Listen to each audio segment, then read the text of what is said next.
அவர்களுக்கு ஓட்டு போட்டதனுடைய விளைவு இன்னைக்கு நம்முடைய மலையில நம்மளுடைய கடவுளுக்கு தீபம் வைப்பதற்கு கோர்ட்டுக்கு போக வேண்டிய நிலைமைக்கு இன்னைக்கு ஆளாயிருக்கோம். இது மக்களுக்கு ஒரு மிகப்பெரிய படிப்பினை. சொல்றாரு சேகர் பாபு சொல்றாரு இது ஆன்மீக அரசுன்னு சொல்றாரு. ஒருத்தர் சொல்றாரு இது ராமராஜ்யம் மாதிரி இன்னைக்கு ஸ்டாலின் ஆண்டுகிட்டு இருக்காங்கன்னு. ஆனால் இவ்வளவு கேவலமாக அவர்களை சித்தரிப்பாங்களான்னு எனக்கு இதற்கு மேல புரியவே இல்லை. இஸ்லாமிய பக்கத்துல இருந்து அழுத்தங்கள் வரும், ஏதாவது பிரச்சனைகள் வந்து சட்ட ஒழுங்கு கெட்டுரும் அப்படின்னு ஒரு அனுபவத்துல நாங்க இது போறோம் அப்படின்ற மாதிரி ஒரு கருத்தை தெரிவிக்கிறாங்க. அது யாருங்க போகணும்? அது யாரு போகணும்? கோர்ட்ல போலீஸ் சொல்லணும் இது எங்களுக்கு லா அண்ட் ஆர்டர் பிரச்சனை வரும், எங்களால இதை ஹேண்டில் பண்ண முடியாதுன்னு. அது உங்களுடைய தோல்வியை காட்டும். ஏன்னா இன்னைக்கு உள்துறையும் காவல்துறையும் முதலமைச்சரோட கட்டுப்பாட்டுல இருக்குது. எந்த இந்து மதத்தை பாதுகாப்பேன் அப்படின்னு சொல்லி, எந்த இந்து மத கோயில்களை பாதுகாப்பேன்னு சொல்லி உறுதிமொழி எடுத்து இந்து சமய அறநிலையத்துறையின் கீழே நீங்க அமைச்சரா வந்தீங்களோ, நீங்க இன்னைக்கு கோர்ட்டுக்கு போறது இதை விட மோசமான நிலைமை வேற எங்கேயாவது இருக்க முடியுமா? சிக்கந்தர் தர்காவில இருந்து இன்னைக்கு கோர்ட்டுக்கு போயிருந்தாங்கன்னு வச்சுக்கோங்க, அதுல நம்ம ஒரு நியாயம் இருக்குன்னு பார்க்கலாம். ஏன்னா இங்க இருக்கக்கூடிய அரசியல் தான் இங்க இருக்கக்கூடிய மக்களை பிளவுபடுத்துவதற்கு முக்கிய காரணமாக இருக்கு. அந்த மக்களை காரணம் காட்டி இதுல இந்துக்கள் மட்டும் புரிய வேண்டியது இல்ல, தங்களை திரும்ப திரும்ப ஓட்டுக்காக இந்த சிறுபான்மையினர்னு சொல்லி எப்படி பகடைக்காயாக இந்த திமுக அரசு பயன்படுத்துது அப்படிங்கறத சிறுபான்மை மக்களும் நம்ம புரிஞ்சுக்கணும். ஏன்னா எந்த டெரரிசம் வந்தாலும் நாம் அவர்களை இஸ்லாமியர்களோடு கம்பேர் பண்றது இல்ல. ஆனால் எல்லாவற்றிலும் எப்பொழுதும் அவர்கள் இஸ்லாமியர்களை சிறுபான்மை மக்களாக சித்தரித்து பெரும்பான்மை மக்களோட மோத விடுறதுக்குள்ள வேலையை பார்த்து அதன் மூலமாக அரசியல் ஆதாயம் காண்பதற்கு தயாராக இருக்கிறது தான் இங்க பிரச்சனை. அதை அவர்கள் தான் உணரணும். இந்து சமய அறநிலையத்துறை போனது கேவலத்தின் உச்சக்கட்டம். கோயிலுடைய பணத்தை சுரண்டுவதை தவிர வேற ஏதாவது ஒரு பிரைம் அப்ஜெக்டிவ் இந்து சமய அறநிலையத்துறைக்கு இருக்கான்னு பாருங்க. இதுக்கு பட்டை போடுறாரு, காவி உடுத்தி இருக்கிறாரு, அவர் ஐயப்பன் கோயில் போறாரு அப்படின்லாம் நீங்க சேகர் பாபுவை இந்து சமய அறநிலையத்துறைக்கு நல்லது செய்வாருன்னா யோசிச்சிட முடியாது நீங்க.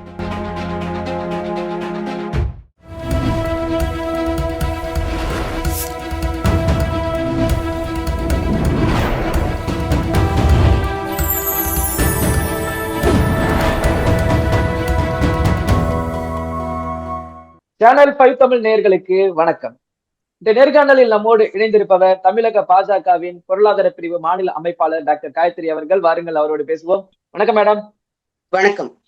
நாம் கார்த்திகை தீபம் திருப்பரங்குன்றத்தில் கார்த்திகேயனுக்கு கார்த்திகை தீபம் ஏற்றுவதில் மிகப்பெரிய ஒரு சிக்கல் இருக்கு. குறிப்பா இன்றைக்கு இந்து அறநிலையத்துறையே பாத்தீங்கன்னா மேல்முறையீடு போயிருக்காங்க. மதுரை கிளை உயர்நீதிமன்றம் சொல்லிட்டாங்க ஏத்தலாம்னு சொல்லிட்டு. எதற்காக இப்படி ஒரு முடிவு எடுத்திருக்கு இந்த அறநிலையத்துறை? திமுக அரசோட கையாலாகாத தனத்தையும் இந்துக்கள் மேல எப்படி ஒரு அராஜகத்தை அவர்கள் புகுத்துறாங்க அப்படிங்கிறதுக்கும் இது ஒரு மிகப்பெரிய உதாரணமா நம்ம பார்க்கலாம். ஏன்னா இந்த மேல்முறையீடுக்கு போனது அந்த சிக்கந்தர் தர்காவினுடைய குழு அல்ல. எந்த இந்து மதத்தை பாதுகாக்கவும், இந்து மதத்தை வளர்க்கவும், இந்து கோயில்களை பராமரிக்கவும் இந்து சமய அறநிலையத்துறை ஏற்படுத்தப்பட்டதோ அந்த இந்து சமய அறநிலையத்துறை அதனை தடுத்து மேல்முறையீடு போயிருக்கு அப்படிங்கிறத விட கேவலமான ஒரு நிலை வேற எந்த மாநிலத்திலும் இது போல இருக்காது அப்படிங்கிறது தான். ஏன்னா இந்து சமய அறநிலையத்துறை அப்படிங்கிறதே இன்னைக்கு எப்படி ஆயிடுச்சு, முழுக்க முழுக்க கோவில்களுடைய நிலங்களை எடுக்கிறதும் அதை பராமரிக்காமல் போகவும் அங்க இருக்கக்கூடிய உண்டியலை குறிவைத்தும். ஏன்னா கோயிலை நீங்க எப்படி பிரிப்பீங்க? வைணவ கோயில், சைவ கோயில், இல்ல சக்தி வழிபாடுன்னு பிரிக்கலாம். ஆனால் 10 லட்சத்துக்கு மேல வருமானம் உள்ள கோயில், 5 லட்சத்துக்கு மேல வருமானம் உள்ள கோயில், வருமானம் இல்லாத கோயில்னு பிரிக்கும் பொழுதே இவர்களுடைய கேவலமான எதை குறிவைக்கிற புத்தி அப்படிங்கிறது புரியாமல் போய் திரும்பவும் அவர்களுக்கு ஓட்டு போட்டதனுடைய விளைவு இன்னைக்கு நம்முடைய மலையில நம்மளுடைய கடவுளுக்கு தீபம் வைப்பதற்கு கோர்ட்டுக்கு போக வேண்டிய நிலைமைக்கு இன்னைக்கு ஆளாயிருக்கோம். இது மக்களுக்கு ஒரு மிகப்பெரிய படிப்பினை. ஏன்னா எல்முருகன் அவர்கள் வேலை தூக்குனதுனால நானும் திருத்தணியில வேலை தூக்குனேன்னு உங்களுக்கு ஞாபகம் இருக்கும். உதயநிதிக்கு வேலை கொடுத்தது மட்டுமல்லாமல் எங்களுடைய திமுகல 80% வந்து இந்துக்கள் இருக்காங்கன்னு ஒருத்தர் சொல்றாரு, சேகர் பாபு சொல்றாரு இது ஆன்மீக அரசுன்னு சொல்றாரு, ஒருத்தர் சொல்றாரு இது வந்து ராமராஜ்யம் மாதிரி இன்னைக்கு ஸ்டாலின் ஆண்டுகிட்டு இருக்காங்கன்னு. ஆனால் இவ்வளவு கேவலமாக அவர்களை சித்தரிப்பாங்களான்னு எனக்கு இதற்கு மேல புரியவே இல்லை. அந்த அளவிற்கு மோசமா இன்னைக்கு நிலைமை போயிட்டு இருக்குது அப்படிங்கறத நம்ம பாக்குறோம். இந்துக்கள் விழிப்புணர்வு அடைய வேண்டிய நேரம் இது. மேம் இவங்க நாங்க மேல்முறையீடு போ காரணம் ஏன்னா இங்க வந்து 2 மதம் ரீதியான ஒரு பிரச்சனை வந்துருச்சு, நாங்க மேல்முறையீடு போய்தான் ஆகணும். இவங்க சப்போஸ் இங்க தீபம் ஏத்துறாங்க அப்படின்னா இஸ்லாமியர் பக்கத்துல இருந்து அழுத்தங்கள் வரும், ஏதாவது பிரச்சனைகள் வந்துடும், சட்ட ஒழுங்கு கெட்டுரும் அப்படின்னு ஒரு ஒரு ஒரு அனுமானத்துல நாங்க இது போறோம் அப்படின்ற மாதிரி ஒரு கருத்தை தெரிவிக்கிறாங்களே. அது யாருங்க போகணும்? அது யாரு போகணும்? கோர்ட்ல போலீஸ் சொல்லணும் இது எங்களுக்கு லா அண்ட் ஆர்டர் பிரச்சனை வரும், எங்களால இதை ஹேண்டில் பண்ண முடியாதுன்னு. அது உங்களுடைய தோல்வியை காட்டும். ஏன்னா இன்னைக்கு உள்துறையும் காவல்துறையும் முதலமைச்சரோட கட்டுப்பாட்டுல இருக்குது. எந்த இந்து மதத்தை பாதுகாப்பேன் அப்படின்னு சொல்லி, எந்த இந்து மத கோயில்களை பாதுகாப்பேன்னு சொல்லி உறுதிமொழி எடுத்து இந்து சமய அறநிலையத்துறையின் கீழே நீங்க அமைச்சரா வந்தீங்களோ, நீங்க இன்னைக்கு கோர்ட்டுக்கு போறது இதை விட மோசமான நிலைமை வேற எங்கேயாவது இருக்க முடியுமா? நான் அதுதான் சொல்றேங்க. சிக்கந்தர் தர்காவில இருந்து இன்னைக்கு கோர்ட்டுக்கு போயிருந்தாங்கன்னு வச்சுக்கோங்க, அதுல நம்ம வந்து ஒரு நியாயம் இருக்குன்னு பார்க்கலாம். ஏன்னா இந்த 2 தரப்புக்கும் எது நியாயம்ன்றத கோர்ட்டு சொல்லட்டும். அதுவும் ஒரு தரப்பு மக்கள், அந்த தரப்பு மக்களும் இங்க இருக்காங்க, அவர்களுடைய நியாயம் புண்பற்றக்கூடாதுன்னு நினைக்கிறத கூட கொஞ்சம் அக்செப்ட் பண்ணிக்க முடியும். ஏன்னா இந்த இந்தியாவுல நமக்கு தெரியும் எப்ப இஸ்லாம் உள்ள வந்தது, எப்ப கிறிஸ்தவம் உள்ள வந்தது, இங்க இருக்கக்கூடிய ஆதி சனாதனம் எது அப்படிங்கிறது இங்க இருக்கிற மக்களுக்கு தெரியும். ஆனால் அதுல ஒரு குழப்பம் வரும் பொழுது, ஏன்னா நீங்க பார்த்திருப்பீங்க 2000 வருஷத்துக்கு மேல உள்ள திருப்பராய்த்துறை கோயில், உங்களுக்கு திருச்செந்தூரை கோயில் நிலமே வக்ஃபுன்னு சொல்லி வந்ததுனாலதான் இன்னைக்கு வக்ஃபு சட்டமே வந்தது. சோ இங்க இருக்கக்கூடிய அரசியல் தான் இங்க இருக்கக்கூடிய மக்களை பிளவுபடுத்துவதற்கு முக்கிய காரணமாக இருக்கு. அந்த மக்களை காரணம் காட்டி இதுல இந்துக்கள் மட்டும் புரிய வேண்டியது இல்ல, தங்களை திரும்ப திரும்ப ஓட்டுக்காக இந்த சிறுபான்மையினர்னு சொல்லி எப்படி பகடைக்காயாக இந்த திமுக அரசு பயன்படுத்துது அப்படிங்கிறத சிறுபான்மை மக்களும் நம்ம புரிஞ்சுக்கணும். ஏன்னா எந்த டெரரிசம் வந்தாலும் நாம் அவர்களை இஸ்லாமியர்களோடு கம்பேர் பண்றது இல்லை. ஆனால் எல்லாவற்றிலும் எப்பொழுதும் அவர்கள் இஸ்லாமியர்களை சிறுபான்மை மக்களாக சித்தரித்து பெரும்பான்மை மக்களோட மோத விடுறதுக்குள்ள வேலையை பார்த்து அதன் மூலமாக அரசியல் ஆதாயம் காண்பதற்கு தயாராக இருக்கிறது தான் இங்க பிரச்சனை. அதை அவர்கள் தான் உணரணும். இந்து சமய அறநிலையத்துறை போனது கேவலத்தின் உச்சக்கட்டம். இல்ல, அவங்க மேல்முறையீடு போனதனுடைய காரணம் இதை செஞ்சிடக்கூடாது, தீபம் ஏற்றிடக்கூடாது அப்படின்றதுனாலதான் மதுரை கிளை அந்த உயர்நீதிமன்றத்துல 2 தரப்பு வாதங்களையும் கேட்டுட்டு தான் அப்படி தீர்ப்பே கொடுக்குறாங்க. அதையும் மீறி போறாங்கன்னா இது ஏத்திடக்கூடாது அப்படின்ற ஒரு எண்ணத்துல தானே இவங்க மேல்முறையீடே போறாங்க அறநிலையத்துறை. கண்டிப்பாக. ஆனால் இதுல நீங்க பார்க்க வேண்டிய விஷயம் என்ன அப்படின்னா, அந்த கோயில் சார்பாக ஈவோ சைட்ல இருந்து தான் அந்த விளக்கையே ஏத்தணும்னு சொல்லி இருக்கிறாங்க. அதுதான் நம்ம அந்த தீர்ப்புல பார்க்க வேண்டிய விஷயம். அப்படி இருக்கும் பொழுது அப்ப இது யார் கையில வருது? இந்து சமய அறநிலையத்துறை கையில வருது. இந்து சமய அறநிலையத்துறை என்ன சட்டம் சொல்லுதுன்றதை இன்னைக்கு யாருமே ஃபாலோ பண்றது இல்ல. இந்து சமய அறநிலையத்துறை கோயிலை கட்டுப்படுத்துவது அல்ல. நல்ல திரும்ப திரும்ப புரிஞ்சுக்கணும். நமக்கு இந்து சமய கோயில்கள்ல அக்கவுண்ட்ஸ்ல ஏதாவது பிரச்சனை வந்தா அதை நிர்வகிக்கவும், உள்ள ஏதாவது பிரச்சனை வந்தா அதை சரி பண்ணி திரும்ப நீ வெளியில வந்துடணும், இதுதான் அவங்க சொல்றது. ஆனா 95% கோயில்கள்ல ஆடிட்டிங் நடந்திருக்கான்னு பாருங்க, அட்மினிஸ்ட்ரேஷன் இருக்கான்னு பாருங்க. கோயிலுடைய பணத்தை சுரண்டுவதை தவிர வேற ஏதாவது ஒரு பிரைம் அப்ஜெக்டிவ் இந்து சமய அறநிலையத்துறைக்கு இருக்கான்னு பாருங்க. இதுக்கு பட்டை போடுறாரு, காவி உடுத்தி இருக்கிறாரு, அவர் ஐயப்பன் கோயில் போறாரு அப்படின்லாம் நீங்க சேகர் பாபுவை வந்து இந்து சமய அறநிலையத்துறைக்கு நல்லது செய்வாருன்னா யோசிச்சிட முடியாது நீங்க. Okay ma'am. ஆனா நயினா நாகேந்திரன் பேசும்போது சொல்றாரு இதிலே நாங்கள் சட்ட போராட்டம் நடத்தி வென்று வருவோம் அப்படின்னு கேக்குறாங்க. தீர்ப்பு ஒருவேளை இந்த மாதிரி இவங்க மேல்முறையீடு போறதை காரணம் மென்ஷன் பண்ணி சொல்றாங்க சட்ட ஒழுங்கு கெட்டுரும் அப்படின்னு சொல்லி போறது அடிப்படையில் தீர்ப்பு வழங்கப்பட்டால் என்னவாக இருக்கும்? இந்துக்கள் அப்போதும் அமைதியா தான் இருந்துட்டு இருப்பாங்களா கடவுளை வணங்கக்கூடியவர்கள்? இல்ல, கண்டிப்பா அமைதியா இருப்பாங்கன்னு தான் நினைக்கிறேன். ஏன்னா நம்முடைய மக்கள் வந்து கர்மா மேல மிகப்பெரிய நம்பிக்கை உடையவர்கள். விதி என்ன சொல்லுதோ அதுபடிதான் நடக்கணும். நமக்கு ஒரு தவறு நடக்குது அப்படின்னா கூட நீ தப்பு செஞ்சுட்ட, உன்னால இது நடந்தது அப்படின்னு இந்துக்கள்ல பெரும்பான்மை சொல்றது இல்ல. நான் என்ன தப்பு செஞ்சேனோ, நான் இந்த கஷ்டத்தை அனுபவிக்கிறேன் அப்படிதான் மக்கள் சொல்லி நம்ம கேள்விப்பட்டிருக்கோம். இன்னைக்கும் நீங்க பாருங்க, எனக்கு ஒரு கஷ்டம் வந்துச்சுன்னா நான் சொல்லுவேன், நான் எந்த ஜென்மத்துல செஞ்ச பாவமோ இப்ப வந்து அனுபவிக்கிறேன்னு சொல்லுவேனே தவிர, எக்ஸ் எனக்கு கெடுதல் பண்ணிட்டாரு, ஒய் எனக்கு கெடுதல் பண்ணிட்டாருன்னு சொல்லக்கூடிய மாண்பே சனாதனத்துல இல்ல. அப்போ இங்க மக்கள் வெகுண்டெழுந்து அதற்கு உரிமை கேட்கலாமே தவிர அராஜகத்துக்கு என்னைக்குமே நீங்க போக மாட்டாங்க. அதற்கு மிகப்பெரிய உதாரணம் 6 லட்சம் பக்தர்கள் வந்து முருக மாநாடு மதுரையில எந்த விதமான சின்ன குழப்பமும் நடக்கலன்னு நீங்க பார்த்திருப்பீங்க. ஒரு நடிகனை பார்க்க வந்து 41 பேர் இறந்த சம்பவம் எங்க இருக்குது? 6 லட்சம் பேர் வந்து ஒரு அசம்பாவிதம் கூட நடக்காமல் அவ்வளவு கட்டுக்கோப்பாக வந்த ஒரு கும்பல் எங்க இருக்குன்னு நீங்க பாருங்க. அப்போ எதை நோக்கி இந்த சனாதனமோ இந்த சனாதன மக்களோ பழக்கப்பட்டிருக்காங்க, எப்படி நடந்துப்பாங்கன்றதுக்கு அதுக்கு ஒரு மிகப்பெரிய உதாரணம் அந்த முருக மாநாடு. Okay ma'am. இன்னொரு பக்கம் ரோஹிங்கியா முஸ்லிம்கள் அவங்கள நாங்க என்ன சிவப்பு கம்பளம் போட்டா வரவேற்கணும் அப்படின்னு சொல்லிட்டு உச்சநீதிமன்ற நீதிபதி சூரியகாந்த் பயங்கரமா காட்டமா பேசியிருந்தாரு. இங்க இந்தியாவுல அந்த ரோஹிங்கியா முஸ்லிம்களுக்கு ஆதரவாக பொதுநல மனு தாக்கல் பண்ணியிருக்காங்க. அவங்களுடைய முகாந்திரம் கூட தெரியல, ஆனா பொதுநல மனு தாக்கல் பண்ணியிருக்காங்க. அவங்கள போக சொல்லக்கூடாது. எப்படி இப்படி மனநிலை இந்தியாவுல வருது? இப்படி எல்லாம் மனு தாக்கல் பண்ற அளவுக்கு? ஏங்க, இந்தோ சீனா பாய் பாய்னு சொன்ன மக்கள் நம்மளுடைய மக்கள்ங்க. இந்த மண் வந்து பெரியார் மண்ணுன்னு சொல்றாங்கல்ல, அந்த மானங்கெட்ட மண்ணு வந்து மதராச பட்டணத்தை நீங்க லண்டன்ல இருந்தாவது ஆளணும், இந்தியா முழுக்க விடுதலை கொடுத்தா கூட பரவாயில்ல, எங்களுக்கு நீங்க ஆளணும்னு சொன்ன கேடு கெட்ட மக்கள் நிறைஞ்ச மண்ணு இங்க ஒரு குரூப் இருக்குது. அப்படி இருக்கிறவங்க கிட்ட இதை விட நீங்க வேற என்ன எதிர்பார்க்க முடியும்னு நீங்க நினைக்கிறீங்க? இதே தமிழகத்துல என்ஐஏ வந்து ரோஹிங்கியாக்களை வந்து அரெஸ்ட் பண்ணிட்டு போனதை நீங்க பாக்குறீங்க. ஆனால் இதுவும் ஒன்ஸ் அகைன் நான் சொல்றேன், இதை மத ரீதியாக அவர்கள் அணுகுகிறார்கள். ரோஹிங்கியாக்களை இஸ்லாமியர்களாக அவர்கள் பார்க்கிறார்கள். அவர்களுக்கு ஏதாவது நம்ம வந்து ஆதரவு கொடுக்கறதன் மூலமாக இங்க இருக்கக்கூடிய இஸ்லாமியர்களோட ஓட்டை நம்ம வாங்கிட மாட்டோமா அப்படின்னு எதிர்பார்க்கிறாங்க.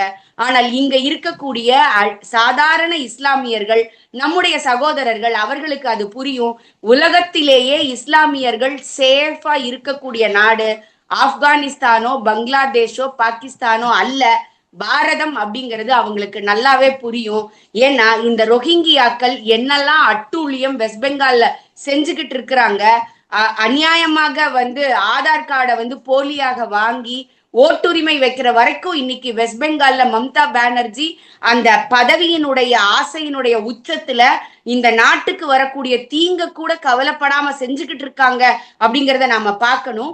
ஏன்னா இந்த ரோஹிங்கியா முஸ்லிம்கள் அப்படிங்கிறவங்க இஸ்லாமியர்கள் அப்படின்னு நம்ம நினைக்க கூடாது. அவர்கள் வெளிநாட்டிலிருந்து ஊடுருவி இந்தியாவிற்குள் வந்தவர்கள். அவர்கள் வெளிநாட்டிலிருந்து சட்டவிரோதமாக இந்தியாவிற்குள் குடி வந்தவர்கள். இததான் நாம பார்க்கணும்.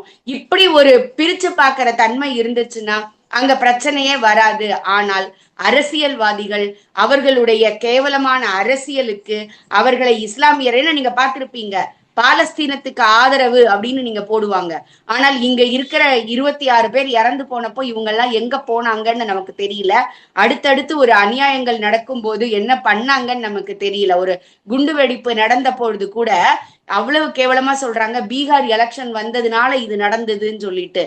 எவ்வளவு மோசமாக ஒரு மனநிலையோட இங்க இருக்கக்கூடிய மக்கள் இருக்காங்க அப்படிங்கிறத நீங்க பார்த்திருப்பீங்க. ஆனால் இன்னமும் நமக்கு சட்டம் மேல நம்பிக்கை இருக்குது. ஒரு வாரத்துக்கு முன்னாடி நீங்க பார்த்திருப்பீங்க, அயோத்தியில காவி கொடிய மேல ஏத்துனாங்க. இந்து சமய கொடியை ஏத்தும் பொழுது நாம எல்லாருமே நினைச்சது என்னன்னா, ஒரு 500 வருஷத்துக்கு மேல உள்ள வருத்தம் அது நிறைவடைஞ்சிருக்குது. 300 வருஷத்துக்கு மேல உள்ள பிரச்சனை, 150 வருஷமா சட்ட போராட்டம் நம்ம நடத்திருக்கோம். இதுதான் நம்ம முக்கியமா பார்க்க வேண்டியது. இங்க வந்து பெரும்பான்மை இருக்கு, நான் என்ன வேணா செய்வேன் அப்படின்னு இங்க இருக்கக்கூடிய மத்திய ஆட்சியாளர்கள் சொல்லல. எப்படி சட்டத்தின் மூலமாக ஒரு விஷயம் நடக்கணுமோ அது வரைக்கும் வெயிட் பண்ணி அத்தனை விஷயங்களையும் பார்த்துதான் நம்ம அங்க அந்த வேலையை செஞ்சாங்க. அது போல இங்க இருக்கக்கூடிய மக்களுக்கு சட்டத்தின் மேல மிகப்பெரிய நம்பிக்கை இருக்கு. அப்போ அப்படி பார்க்கும் பொழுது ரோஹிங்கியா இஸ்லாமியர்கள், ரோஹிங்கியாக்கள் அப்படிங்கிறத முதல்ல புரிஞ்சுக்கணும். அவர்கள் இந்தியர்கள் அல்ல. இந்தியாவிற்கு சட்டவிரோதமாக வந்தவர்கள். அவர்களை எந்த விதத்திலும் நாம் சகோதரர்களாக பாவிக்க வேண்டிய அவசியம் கிடையாது.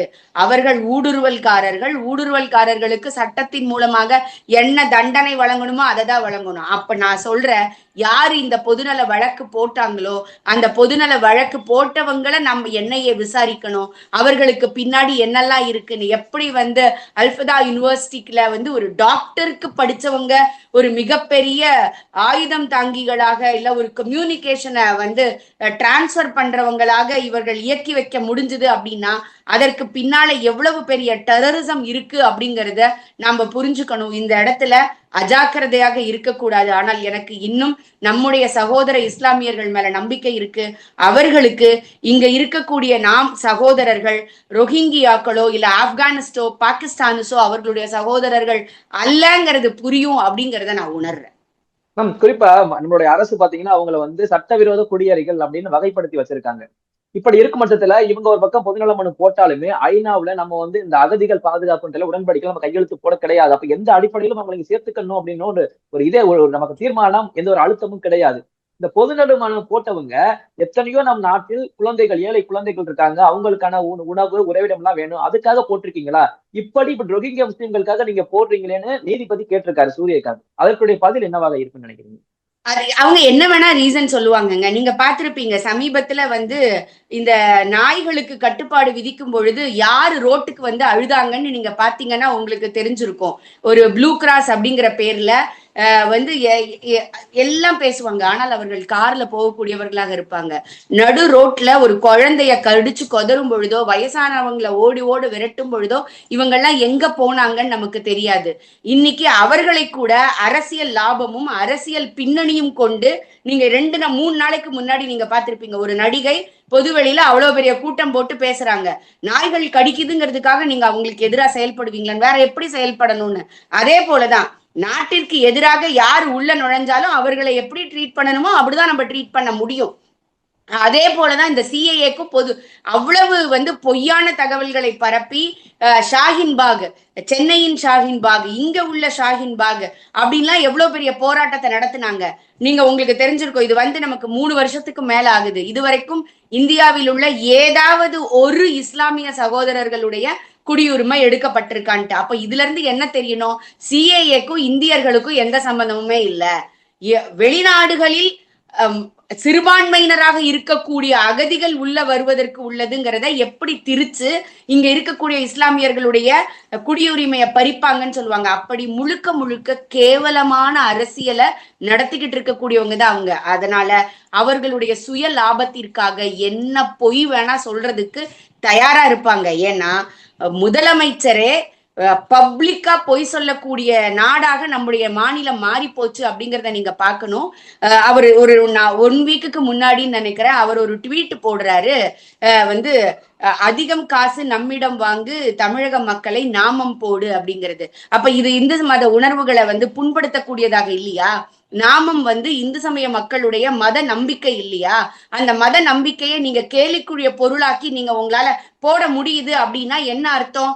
உங்களுடைய கட்சியிலும் சேர்ந்து இருக்கிற 80% இந்துக்களை நான் என்ன செஞ்சாலும் இவங்க சோத்தால் அடித்த பிண்டங்கள், காசு கொடுத்தா எனக்கு ஓட்டு போட்டுருவாங்கன்ற தைரியத்தை தவிர வேற என்ன இவங்களுக்கு இருக்க முடியும்? யோசிச்சு பாருங்க. அதனால அவங்க என்ன பொய்ய வேணா சொல்றதுக்கு தயாராக இருப்பாங்க. அதற்கு பிறகு பகிரங்க மன்னிப்பு கேட்கவும் தயாராக இருப்பார்கள். நான் இதை ஏன் பகிரங்க மன்னிப்புன்னு சொல்றேன் அப்படின்னா, வந்து நீங்க பாத்திருப்பீங்க வீர சவார்கர்ல இருந்து எத்தனை முறை ராகுல் வந்து பேசி கோர்ட்ல போய் மன்னிப்பு கேட்டாரு அப்படிங்கிற சரித்திரம் நம்ம கிட்ட இருக்குது. அதனால இவர்கள் பகிரங்க மன்னிப்பு கோர்ட் குட்டும் பொழுது சொல்வதற்கு கூட தயங்காதவர்கள். நான் 2 கேள்வி கேட்டேன். ஒண்ணு திருப்பரங்குன்றம், அப்புறம் இந்த ரோஹிங்கியா முஸ்லீம்கள். திருப்பரங்குன்றத்திலையும் எந்த ஒரு இஸ்லாமிய சகோதரர்களும் மேல்முறையீட்டுக்கு போகல, அறநிலையத்துறை போகுது. இங்க ரோஹிங்கியா முஸ்லீம்கள் வந்து நம்ம வெளியே விரட்டிடக்கூடாது, அவங்க இங்கதான் இருக்குன்னு சொல்லி எந்த ஒரு முகாந்திரமும் இல்லாத ஒருத்தர் பொதுநல மனு தாக்கல் பண்றாங்க. எந்த ஒரு இஸ்லாமியரும் பண்ணல. ஆனா இப்படி இருக்கும் போது ஏதோ ஒரு வகையில யாரோ தூண்டுதலின் பேர்ல தான் இங்க திட்டமிட்டே செய்யப்படுது. இதுல இஸ்லாமியர்களுக்கு இதுக்கு எந்த சம்பந்தம் இல்ல. திருப்பரங்குன்றமாக இருந்தாலும் சரி, ரோஹிங்கியா முஸ்லீம்களாக இருந்தாலும் சரி. அப்ப இந்த மாதிரியான செயல்பாடுகளை செய்கிறது யார்? செய்யறது அததான் வந்து நம்முடைய புலனாய்வு அமைப்புகள் கண்டுபிடிக்கணும். வெளிநாட்டுல இருந்து உள்ளுக்குள்ள பணம் வருதா, அதன் மூலமாக ஒரு சதி அரங்கேறுதா, இல்ல இவர்களுடைய அரசியல் காழ்ப்புணர்ச்சி. ஏன்னா காங்கிரஸை பொறுத்த வரைக்கும் இன்னைக்கு மீண்டழவே முடியாதுன்ற இடத்துக்கு அவங்க அதல பாதாளத்துக்கு போயிட்டாங்க. அப்போ அந்த காழ்ப்புணர்ச்சியை எப்படியெல்லாம் வெளிப்படுத்த முடியும்? தமிழகத்தை பொறுத்த வரைக்கும் இன்னைக்கு நீங்க பாக்குறீங்க, ஒவ்வொரு இடங்கள்லயும் பிஜேபிக்கு எவ்வளவு பெரிய ஆதரவு இருக்குது, கூட்டணிக்கு, என்டிஏ கூட்டணிக்கு எவ்வளவு பெரிய ஆதரவு இருக்குன்னு பார்க்கணும். ஆனால் பிஜேபியை எப்போது இவங்க மதவாத கட்சின்னு சொல்லுவாங்க. ஆனால் இந்த கடந்த 11 வருஷத்துல நீங்க பாருங்க, எந்த மதவாத போராட்டமோ புரட்சியோ இந்தியாவில வந்திருக்குதான்னு இவங்க பார்க்கணும். காங்கிரஸ் பீரியட்ல எப்படி இருந்தது, இவங்க பீரியட்ல எப்படி இருந்தது? சமூக நீதி, ஜாதி இல்லை, நாங்க வந்து பேருக்கு பின்னால் உள்ள ஜாதியை அழிச்சிட்டோம்னு பேசுவாங்க. தமிழகத்துல கடந்த 4.5 வருஷங்கள்ல எவ்வளவு ஜாதி ஆணவ கொலைகளாக இருக்கட்டும், கொடூரங்களாக இருக்கட்டும், ஜாதிய வன்முறையாக இருக்கட்டும் இந்த தமிழகத்துல நடந்திருக்குது அப்படிங்கிறத நான் சொல்ல தேவையில்லை. பட்டியலினத்தவர்களுடைய தேசிய ஆணையம் சொல்லுது, இந்தியாவிலேயே அதிக அளவுக்கு இன்னைக்கு எஸ்சிக்களுக்கு குற்றம் நடக்கக்கூடிய இடமாக தமிழகம் இருக்குது. மேனுவல் இதை வந்து ஆபரேட் பண்றது இந்தியாலேயே தமிழகம் தான் முதலிடத்துல இருக்குதுன்னு சொல்லுது. அப்ப அந்த அளவிற்கு பேசுவது ஒன்றாகவும் செய்கை ஒன்றாகவும் இருக்குது. இதற்கு பின்னாடி அதாவது பிஜேபியே இவங்க வந்து வன்முறையை தூண்டக்கூடியவர்கள், ஹிந்துத்துவா அப்படிலாம் பேசுவாங்க. ஆனால் இங்க முழுக்க முழுக்க வன்முறையை தூண்டக்கூடியவர்களாக இவர்கள் இருக்காங்க. நீங்க மறைஞ்ச ஒருத்தரை நான் சொல்றதாக தப்பா நினைக்க கூடாது. நெல்லை கண்ணன் ஒருத்தர் இருந்தாரு, அவர் மேலப்பாளையம் நினைக்கிறேன், இல்ல திருநெல்வேலியில ஒரு இடத்துல பேசும்போது சொல்றாரு, இஸ்லாமிய சகோதரர்களை பார்த்து இன்னும் நீங்க அமித்ஷாவை வந்து போட்டு தள்ளாம வச்சிருக்கிறீங்களேன்னு. இதுல 2 விஷயம் நீங்க பார்க்கணும்.